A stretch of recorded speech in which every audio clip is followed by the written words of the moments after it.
In 1798, when Napoleon's armies marched into Switzerland, they expected to find vast treasures in what many assumed was already a wealthy nation. Instead, the French occupiers found a country so impoverished that they had to levy special taxes just to pay for their own occupation. This was Switzerland, a nation so poor that even its conquerors couldn't profit from it. Yet today, Switzerland boasts extraordinary wealth by any measure. With an average wealth per adult of $687,000, it ranks first globally, far ahead of the United States at $621,000.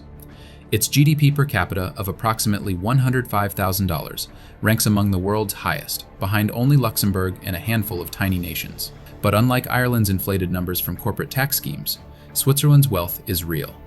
The country holds 1.8% of global wealth, despite having just 0.1% of the world's population. Swiss citizens are 12 times wealthier than the global average, and 1 in 7 Swiss adults is a millionaire, the highest density of millionaires on the planet. Its currency is so stable that during the 2008 financial crisis and the European debt crisis, investors literally paid negative interest rates, effectively paying the Swiss government to hold their money.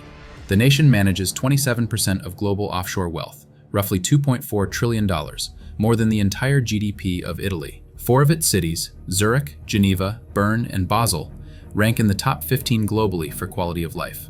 But Switzerland's rise defies every rule of economic development. It's landlocked, meaning no access to cheap maritime trade. It's 60% mountains, making agriculture and transportation nightmarishly expensive. It has virtually no natural resources, no oil, no significant minerals, barely any coal. It's linguistically divided between German, French, Italian, and Romansh speakers, and for most of its history, it was surrounded by hostile empires that could have crushed it at any moment. So how did this resource-poor, geographically cursed, politically fragmented nation transform from one of Europe's poorest regions into one of the wealthiest countries that has ever existed? For centuries before 1291, the Swiss territories were nothing more than neglected backwaters of the Holy Roman Empire. The region's primary export was one thing that poor mountainous regions have always produced in abundance: mercenary soldiers. Swiss young men would leave their impoverished villages to fight and die in foreign wars, sending whatever coins they earned back to families who survived on subsistence farming. The Alps, which today bring billions in tourism revenue, were seen as a curse. They made farming barely sustainable, trade routes expensive, and isolated communities from economic development. While Italian city-states were pioneering banking and Dutch merchants were building global trading empires, Swiss families were eating barley soup and praying their cows survive the winter. Things were so desperate that during the catastrophic famine years of the early 19th century, Swiss cantons saw devastating mortality rates. Entire villages were abandoned as families fled to America. Throughout the 19th century, hundreds of thousands of Swiss emigrated, fleeing poverty that seemed insurmountable. But hidden within this misery were the seeds of transformation. The very poverty that plagued Switzerland would force it to develop 3 characteristics that would eventually make it incomprehensibly rich: radical pragmatism, obsessive neutrality, and most importantly, an almost fanatical commitment to education and precision. The turning point began with what seemed like a disadvantage. The 1648 Peace of Westphalia formally recognized Swiss independence, but it came with a catch. Switzerland was too weak to join any alliance, too poor to maintain a real army, and surrounded by powers that could destroy it instantly. The Swiss response was genius in its simplicity. If you can't win any war, don't fight any war. In 1674, the Swiss Diet made the first formal declaration of armed neutrality. But this wasn't passive neutrality, it was aggressive, militarized neutrality. Every Swiss man would be trained as a soldier, but the army would never leave Switzerland. Every mountain pass was fortified, every bridge rigged to explode, and invasion plans were drawn up that essentially involved destroying their own country to make occupation worthless. This neutrality had an unexpected economic benefit. As Europe tore itself apart in endless wars throughout the 1700s and 1800s, Switzerland became the only place where French, German, Austrian, and Italian merchants could safely meet and trade. Geneva and Basel transformed into neutral trading hubs where enemies could do business. But the real transformation began with education. Founded in 1833, the University of Zurich embodied a radically progressive spirit for its time, accepting students regardless of religion or nationality. By the 1840s, it began admitting women as auditors, and by the 1860s became one of the first European universities to accept women as full matriculated students, decades before most of Europe would follow. By 1850, Switzerland had achieved near universal literacy, while countries like Italy still had illiteracy rates above 75%. This education obsession combined with poverty to create something unique. Swiss farmers, too poor to buy British industrial equipment, learned to make their own, but better. Swiss workshops, unable to compete with German mass production, specialized in products where precision mattered more than price. A Polish revolutionary named Antoni Patek fled to Geneva in 1835. Initially working in wine trading and painting, he eventually entered watchmaking. In 1839, he partnered with Czech-Polish watchmaker Franciszek Czapek to establish a watch manufacturing company. When that partnership dissolved in 1845, Patek joined forces with French watchmaker Adrien Philippe, who had invented the keyless winding mechanism. Together they created Patek Philippe, establishing Swiss dominance in luxury timepieces that continues to this day. Then came 1847, Switzerland's last civil war, the Sonderbund War.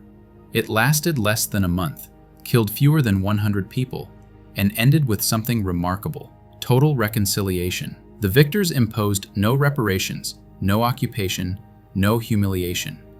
Instead, they created the 1848 Constitution, establishing Switzerland as a federal state with radical direct democracy.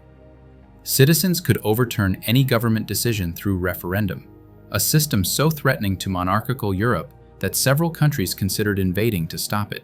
This political stability arrived just as the Industrial Revolution reached Switzerland. But lacking coal and iron, the Swiss couldn't copy British industrialization.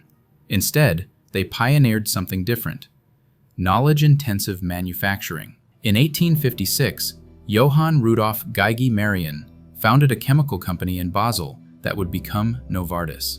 In 1863, Henri Nestle developed infant formula that would save thousands of lives and launch a food empire. The real acceleration came with banking. The Swiss Federal Banking Law of 1934 didn't create Swiss banking secrecy. It codified practices that banks had developed over centuries. But timing was everything.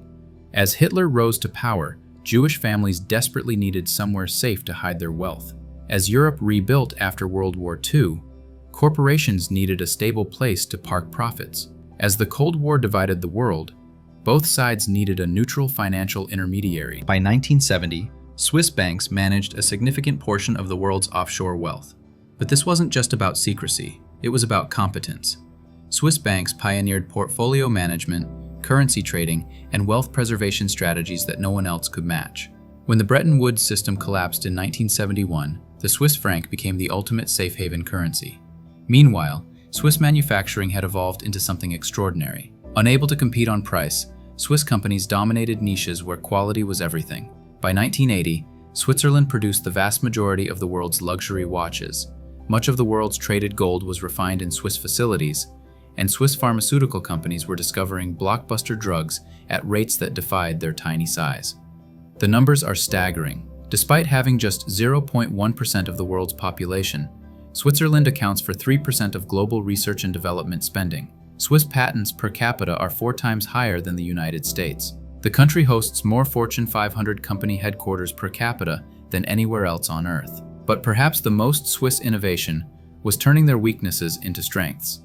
Those cursed Alps? They now generate billions in tourism and hydroelectric power. That linguistic fragmentation? It made the Swiss natural polyglots, perfect for international business. That forced neutrality? It positioned Switzerland as the world's mediator, hosting everything from UN agencies to international sports federations. Today's Switzerland seems to break economic logic. Wages are so high that a McDonald's worker earns $25 per hour, yet unemployment rarely exceeds 3%. Everything costs a fortune. A basic lunch runs $30, yet Swiss purchasing power remains among the world's highest. The country imports nearly everything, yet runs massive trade surpluses by exporting knowledge, precision, and trust. Swiss private wealth continues to grow, with the nation managing trillions in assets. The Swiss National Bank holds foreign currency reserves worth more than 100% of GDP. Swiss companies like Nestlé, Roche, and ABB dominate global markets worth trillions. Even Swiss agriculture, limited to just 10% of the country's land area, achieves impressive productivity rates. But Switzerland's wealth comes with contradictions. It preaches neutrality while profiting from global conflicts. It champions democracy while maintaining banking practices that have enabled questionable actors. It celebrates humanitarian values while restricting immigration more tightly than almost any developed nation. The same country that hosts the Red Cross also trades commodities that fuel conflicts worldwide. Yet perhaps the most remarkable aspect of Swiss wealth isn't just its magnitude. It's its broader distribution compared to many wealthy nations. Through a combination of direct democracy, apprenticeship programs, and federalism that keeps power local, Switzerland has created a relatively equitable, wealthy society. The ratio between CEO and average worker pay is lower than in most developed countries. Extreme poverty barely exists. From desperate farmers selling their sons as mercenaries to one of the wealthiest nations per capita in human history, Switzerland's transformation reveals an uncomfortable truth. Geography isn't destiny. Resources aren't required, and size doesn't matter. What matters is education, institutions, and the discipline to turn every disadvantage into a competitive advantage. In an age where nations blame their poverty on colonialism, geography, or lack of resources, Switzerland stands as proof that wealth comes not from what you have, but from what you do with what you don't have. The Swiss didn't discover oil or gold. They discovered something far more valuable, that in a world of chaos, competence and stability are the ultimate commodities.